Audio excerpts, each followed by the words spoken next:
नोएडा में महिला वकील रेणु सिन्हा की हत्या के मामले में प्रारंभिक पोस्टमार्टम रिपोर्ट सामने आई है, जिसमें दम घुटने से मौत की बात कही गई है। ये बेहद सनसनीखेज हत्या का मामला नोएडा के पॉश सेक्टर 30 का, जहां पर महिला वकील की दिन दहाड़े उनके ही पति द्वारा हत्या कर दी गई। पोस्टमार्टम रिपोर्ट में अब दम घुटने से मौत बताई जा रही है।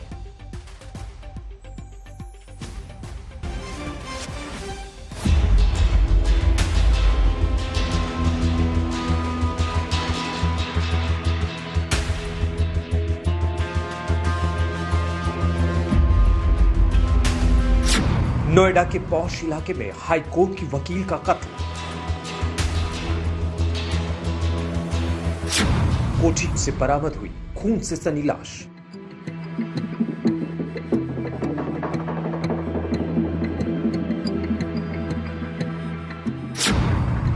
आठ घंटे बाद कोठी के स्टोर रूम में छिपा मिला आरोपी पति।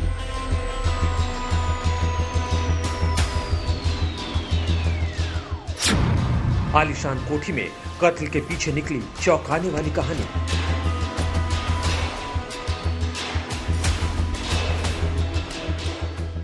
नोएडा के सेक्टर 30 में मौजूद यह है कोठी नंबर D40। कोठी में दो लोग रहते थे, रेणु सिन्हा और उनके पति नितिन नाथ सिन्हा। रेणु हाईकोर्ट में लॉयर थी, जबकि उनके पति IAS यानी इंडियन इंफॉर्मेशन सर्विसेज से VRS ले चुके थे। कोठी में रहने वाली रेणु सिन्हा 2 दिनों से फोन नहीं उठा रही थी। इस बात ने रेणु की बहन को बेचैन कर दिया, क्योंकि ऐसा पहले कभी नहीं हुआ था। रेणु की अपनी पति के साथ अनबन रहती थी, लिहाजा घर वाले परेशानी के आलम में पुलिस के पास पहुंच गए और रेणु के भाई ने पुलिस के सामने अपनी बहन की गुमशुदगी की खबर दे दी और अपने ही बहनोई पर शक जता दिया। हस्बैंड और वाइफ के जो रिलेशंस थे वो ठीक नहीं थे और ये प्रॉपर्टी बेचना चाहते थे जो एक्यूज्ड हैं, और ये महिला मना करती थी। उसी क्रम में जो है इन्होंने कल लगभग 9-10 बजे के आसपास जो है वो इनका आपस में झगड़ा हुआ कि प्रॉपर्टी बेचना चाहते वो मना कर रही थी, और झगड़े के दौरान ही इन्होंने मारपीट की। मारपीट करने के बाद उनकी हत्या कर दी। घटना होने के बाद इन्होंने जो है वो सभी दरवाजों को लॉक करके और ऊपर से भी जो है वो फर्स्ट फ्लोर में जा करके सभी कमरों को लॉक करके स्टोर रूम के कमरे को अंदर से बंद करके और वहां पे जो है वो छिप गए थे।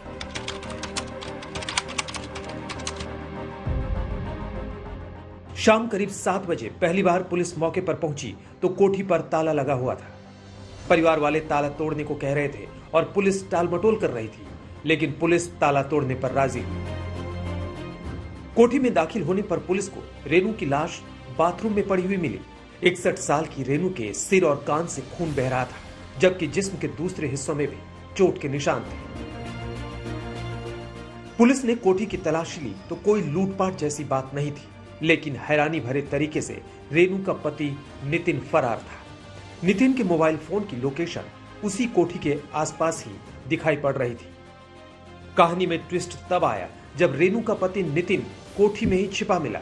असल में नितिन अपनी पत्नी की हत्या करने के बाद अपने ही मकान के पहले माले में बने स्टोर रूम में छिपा हुआ था।